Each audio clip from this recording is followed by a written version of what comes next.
बच्चों, मैं आपका हिंदी टीचर अतुल द्विवेदी आपकी पाठ्य पुस्तक के पाठ 5 आज वाक्य के प्रश्न और उत्तर आपको बताने चल रहा हूं। तो बच्चों, वाक्य का पाठ हमने अच्छे से पढ़ा था। वाक्य के बारे में हमने अच्छे से जानकारी प्राप्त की थी। वाक्य की परिभाषा के बारे में हमने जानकारी प्राप्त की थी कि किसी के क्या करें, अपने मन के भाव या किसी के भाव या विचार को प्रकट करने में समर्थ सार्थक शब्दों के समूह को हम क्या कहते हैं बच्चों? वाक्य कहते हैं। ठीक है। और हमने क्या जाना था? वाक्य के कितने भेद होते हैं? तो वाक्य के 2 भेद होते हैं। ये हमने जाना था। कौन कौन से होते हैं? उद्देश्य और दूसरा विधेय। हमने इनके बारे में जानकारी प्राप्त की थी। हमने जानकारी प्राप्त की थी कि उद्देश्य किसे कहते हैं और विधेय किसे कहते हैं। उद्देश्य के बारे में हमने जाना था कि वाक्य में जिसके भी विषय में कुछ कहा जाता है उसे हम उद्देश्य कहते हैं। और विधेय के बारे में हमने जाना था कि उद्देश्य के विषय में जो कुछ कहा जा रहा है उसे हम विधेय कहते हैं। ठीक है। इनके उदाहरण भी हमने देखे थे और देख करके अच्छे से हमने इन्हें समझा था। अब आइए हम क्या करें, इसी पाठ से संबंधित कुछ प्रश्न दिए गए हैं, उन प्रश्नों को हम देखेंगे और उनके उत्तर जानने का प्रयास करेंगे। ठीक है बच्चों, तो आइए प्रश्न देखें और उनके कुछ उत्तर जो भी हैं उनको हम देखने का और हल करने का या उनके उत्तर देने का हम प्रयास करेंगे। तो पहला हमारा प्रश्न है कि वाक्य किसे कहते हैं। ठीक है। क्या है बच्चों? वाक्य किसे कहते हैं? तो आप सब जानते ही हैं कि क्या कि किसी के मन, पहला प्रश्न आपने देखी है कि वाक्य किसे कहते हैं। क्या है? वाक्य किसे कहते हैं? तो किसी के भाव या विचार को पूरी तरह से प्रकट करने वाले सार्थक शब्दों के समूह को क्या कहते हैं बच्चों? वाक्य कहते हैं। क्या कहते हैं? वाक्य कहते हैं। किसी के विचार जो भी हैं, किसी के मन के विचार या भाव जो कुछ भी हैं, ठीक है, उनको प्रकट करने वाले जो भी सार्थक शब्दों का समूह है उसे हम क्या कहते हैं बच्चों? वाक्य कहते हैं। तो यह इसका उत्तर हो जाएगा। क्या हो जाएगा? इसका, इस प्रश्न का उत्तर हो जाएगा। दूसरा प्रश्न है हमारा, वाक्य के कितने अंग होते हैं? वाक्य के कितने अंग होते हैं? यह प्रश्न है वाक्य के कितने अंग होते हैं? तो आप सबने पढ़ा था कि वाक्य के कितने? 2 अंग होते हैं। कितने अंग होते हैं बच्चों? 2 अंग होते हैं। पहला उद्देश्य और दूसरा विधेय। क्या है बच्चों? पहला उद्देश्य और दूसरा विधेय। अब इसके उपरांत तीसरा गैर जो आपका प्रश्न है वह यह है कि उद्देश्य किसे कहते हैं। क्या है बच्चों? उद्देश्य किसे कहते हैं? तो आप सबने उद्देश्य के बारे में जानकारी प्राप्त ही की थी। क्या प्राप्त की थी? कि वाक्य में कोई वाक्य दिया गया है, उस वाक्य में जिसके विषय में कुछ कहा जा रहा है, जिसके विषय में बात कही जा रही है, ठीक है, वह वाक्य जिसके विषय में हो, ठीक है, उसे हम क्या कहेंगे? उसे हम उद्देश्य कहेंगे। क्या कहेंगे बच्चों? उद्देश्य कहेंगे। उदाहरण यहां पे नहीं पूछा है इस प्रश्न में, लेकिन फिर भी मैं आपको बता दे रहा हूं, ठीक है, कि जैसे क्या है, श्याम खाना खाता है। तो चूंकि इसके यहां इस वाक्य में यह वाक्य है, ठीक है, क्यों वाक्य है? क्योंकि यह किसी के मन के भाव या विचार को पूरी तरह से प्रकट कर पाने में सक्षम है, या सार्थक शब्दों का जो समूह है, ठीक है, यह किसी के भाव या विचार को पूरी तरह से प्रकट कर पा रहा है। ठीक है, हमारे मन के भाव या विचार को पूरी तरह से प्रकट कर पा रहा है, अतः यह वाक्य हुआ।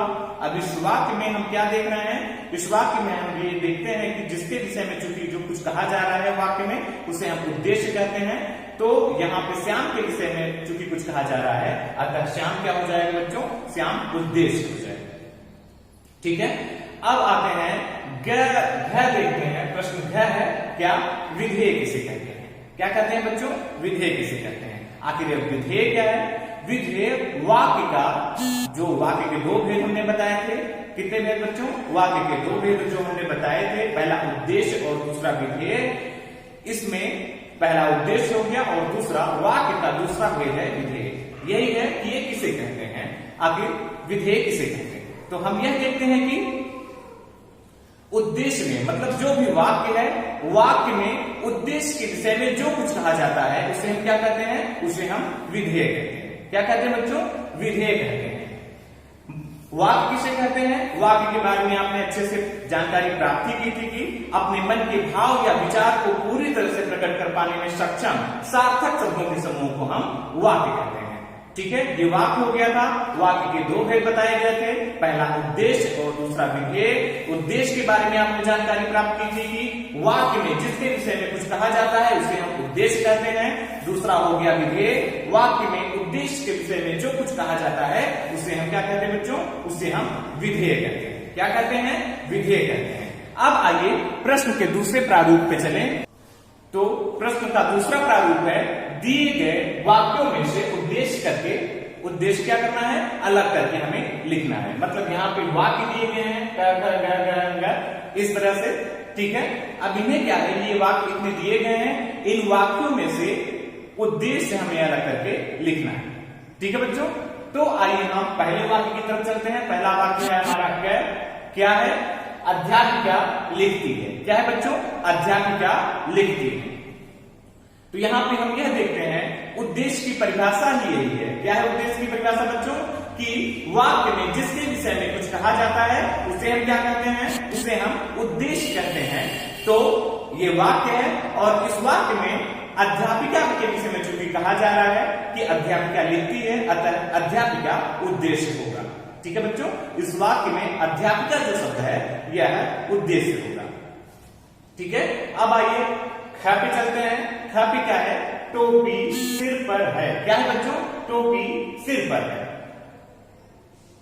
अब हम यहां पे देखते हैं उद्देश्य की परिभाषा यही कहती है कि वाक्य में उद्देश्य के विषय मतलब जिसके विषय में कुछ कहा जाता है उसे हम उद्देश्य कहते हैं। तो टोपी सिर पर है, चूंकि टोपी के विषय में कुछ कहा जा रहा है, जो टोपी शब्द है, टोपी के विषय में कुछ कहा जा रहा है, टोपी के विषय में बात कही जा रही है कि टोपी क्या है बच्चों? सिर पर है। कहां है? सिर पर है, अतः टोपी क्या हो जाएगी? यहाँ पे उद्देश्य हो जाएगा। इस वाक्य में टोपी उद्देश्य हो जाएगा। अब आइए क्या पे चलते हैं। मोर नाचता है। क्या हो जाएगा बच्चों? मोर नाचता है, ग है, मोर नाचता है, यह ग वाक्य है। इस वाक्य में हमें देखना है कि उद्देश्य कहां पे है या उद्देश्य कौन सा है, उसे अलग करके लिखना है। तो उद्देश्य यहां पे हम देखते हैं कि वाक्य में जिसके विषय में कुछ कहा जाता है उसे हम उद्देश्य कहते हैं। अतः मोर नाचता है, ये वाक्य है। तो मोर के विषय में चूंकि कहा जाता है कि वह नाचता है, मोर नाचता है, अतः मोर क्या हो जाएगा बच्चों? मोर उद्देश्य हो जाएगा। क्या हो जाएगा? मोर उद्देश्य हो जाएगा। अब आइए हम देखते हैं घर में कि क्या है? क्या? गाय घास चरती है। क्या है बच्चों? गाय घास चरती है। इस या जो वाक्य है गाय घास चरती है, इसमें हमें इससे उद्देश्य अलग करना है कि इस वाक्य में उद्देश्य क्या है। ठीक है, तो उद्देश्य की परिभाषा है क्या है कि वाक्य में जिसके विषय में भी कुछ कहा जाता है उसे हम क्या कहते हैं? उद्देश्य कहते हैं। क्योंकि यहाँ पे इस वाक्य में क्या कहा गया है? गाय के विषय में चूंकि कुछ कहा जा रहा है, गाय घास करती है यह कहा जा रहा है, अतः ये क्या हो जाएगा? इसमें गाय उद्देश्य हो जाएगा। ठीक है, गाय क्या हो जाएगा? ये गाय जो शब्द है यह है उद्देश्य हो जाएगा। अब आइए हम ग में चलते हैं। ग में क्या है? राम दौड़ता है। क्या है? राम दौड़ता है। यह वाक्य यहां पे दिया गया है, राम दौड़ता है। इसमें क्या करना है बच्चों? इस वाक्य से हमें उद्देश्य अलग करके लिखना है। तो चूंकि उद्देश्य की परिभाषा है कि वाक्य में जिसके विषय में कुछ कहा जाता है उसे हम उद्देश्य कहते हैं, अतः यहाँ पे इस वाक्य में किसके विषय में? राम के विषय में कहा जा रहा है कि राम दौड़ता है, अतः राम उद्देश्य हो जाएगा। ठीक है बच्चों, राम उद्देश्य हो जाएगा। अब आइए हम क्या करते हैं कि प्रश्न के तीसरे प्रकार में चलते हैं। मतलब उत्तर देने का यह तीसरा प्रकार है, किस फॉर्मेट में हमें जवाब देना है। ठीक है, तो प्रश्न का तीसरा प्रकार आइए देखते हैं कि दिए गए वाक्यों में से सही शब्दों पर क्या करना है? सही का चिन्ह लगाना है। दिए गए वाक्यों पे सही का मतलब अगर वो सही है तो उनके सही का उनके सामने निशान लगाना है, और अगर गलत है तो क्या करना है? दो शब्द दिए गए हैं। ठीक है, मतलब कुछ शब्द दिए गए, मतलब कुछ वाक्य दिए गए हैं, तो उन वाक्यों में दो, एक सही शब्द दिया गया है और एक गलत शब्द दिया गया है। जो सही शब्द है उस पे हमें क्या करना है? उसके ऊपर, उस शब्द के ऊपर हमें टिक करना है या उसके ऊपर जो है हमें सही का निशान लगाना है। तो आइए देखें, यह प्रश्न का प्रारूप है, तरीका है। इस पे क्या है, क्या दिया गया है कि वाक्य के 2/4 अंग होते हैं। ठीक है, क्या दिया गया है कि वाक्य के क्या है, वाक्य के 2 अथवा 4 अंग होते हैं। तो आप सबको पता है कि वाक्य के कितने अंग होते हैं बच्चों, वाक्य के 2 अंग होते हैं। कितने, वाक्य के 2 अंग होते हैं, पहला उद्देश्य और दूसरा विधेय। तो हम क्या लगाएंगे, 2 पे टिक करेंगे। ठीक है, वाक्य के कितने अंग होते हैं, वाक्य के 2 अंग होते हैं, 2 पे हम सही का चिन्ह लगाएंगे। क्या है यहां पे, क्या है, सार्थक शब्दों के, क्या है, सार्थक शब्दों का समूह शब्द वाक्य कहलाता है। क्या है बच्चों, सार्थक शब्दों का जो समूह है, सार्थक शब्दों का समूह शब्द अथवा वाक्य कहलाता है। मतलब इसमें से ये कहा गया है कि सार्थक शब्दों का समूह क्या कहलाता है, क्या कहलाता है बच्चों, सार्थक शब्दों का जो समूह है उसे हम वाक्य कहते हैं। ठीक है, वर्णों के क्रम से चूंकि शब्द बनते हैं और सार्थक शब्दों के समूह से वाक्य बनते हैं, तो यहाँ पे दिया गया ही है कि सार्थक शब्दों के समूह को क्या कहेंगे बच्चों, इसलिए हम वाक्य कहेंगे। तो हम वाक्य पे सही का निशान लगाएंगे। ठीक है, क्या करेंगे, वाक्य पे सही का निशान लगाएंगे।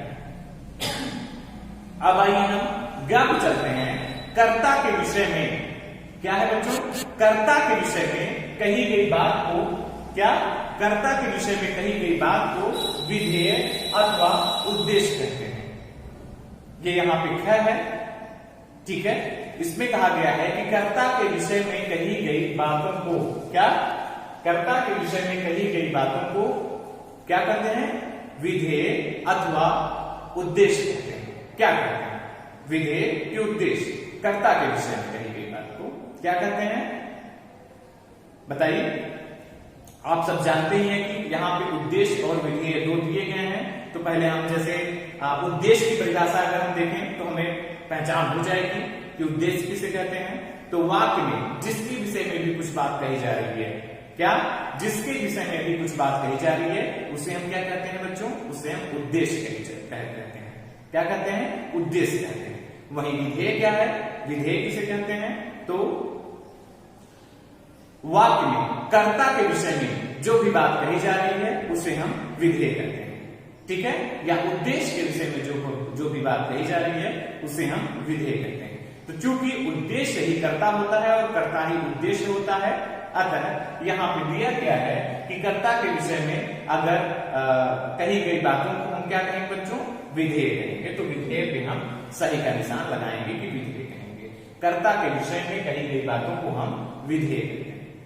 ठीक है, जैसे हमने पढ़ा था कि श्याम जो है वह खाना खाता है, तो चूंकि श्याम करता है और श्याम उद्देश्य भी है, जिसके विषय में कुछ बात कही जा रही है उसे हम उद्देश्य कहते हैं। उद्देश्य ही कर्ता होता है, क्योंकि कार्य करने वाला ही क्या होगा, उद्देश्य होगा, अतः उद्देश्य कर्ता हो जाएगा।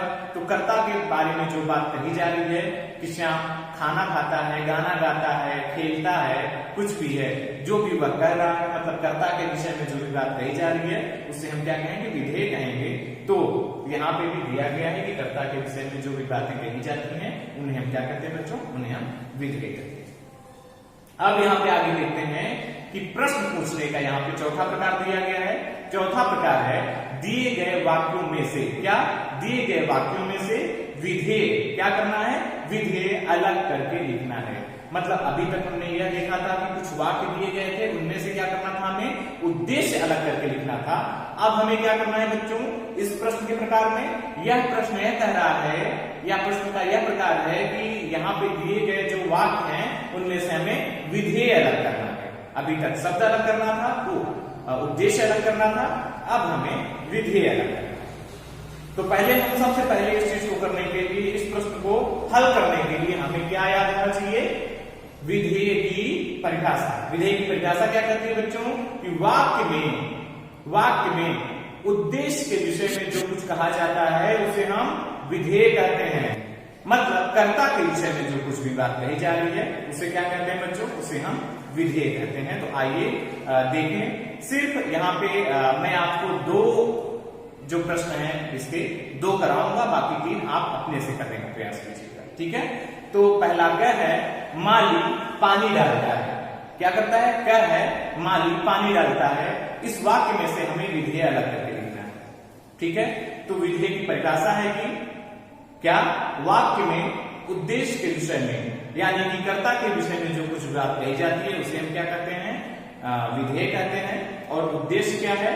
वाक्य में जिसके विषय में कुछ बात कही जाती है उसे विधेय कहते हैं। तो चूंकि माली के विषय में बात कही जा रही है कि माली जो है वो पानी डालता है, अतः क्या है? माली पानी डालता है, ठीक है। तो माली उद्देश्य हो गया और उद्देश्य के विषय में जो कुछ बात कही जा रही है चूंकि पानी डालता है यह कहा जा रहा है उद्देश्य के विषय में, अतः पानी डालता है उद्देश्य हो जाए, विधेय हो जाएगा, ठीक है बच्चों। आइए ख पे चलते हैं। ख हमारा है क्या है? ख है बतख तैर रही है। क्या है बच्चों? बतख तैर रही है। अब हम देखते हैं कि यह बतख जो तैर रही है, बतख क्या है? बतख तैर रही है वाक्य है। और वाक्य में हम यह देखते हैं कि उद्देश्य क्या है? उद्देश्य वाक्य में जिसके विषय में कुछ बात कही जाती है उसे उद्देश्य कहते हैं और उद्देश्य के विषय में वाक्य में जो कहा जाए उसे विधेय कहते हैं। तो यहाँ पे उद्देश्य हो गया बतख और बतख के विषय में जो बात कही जा रही है कि बतख पानी में तैर रही है, तो तैर रही है ये क्या हो जाएगा बच्चों? विधेय हो जाएगा। बस मैं आपको यही तक ही बताऊंगा और आप ग जो है यह आप स्वयं से करने का प्रयास कीजिएगा। आप वीडियो देखिएगा, समझिएगा, पढ़िएगा और फिर आप इसे 3 अपने से करने का प्रयास कीजिएगा, ठीक है बच्चों। धन्यवाद।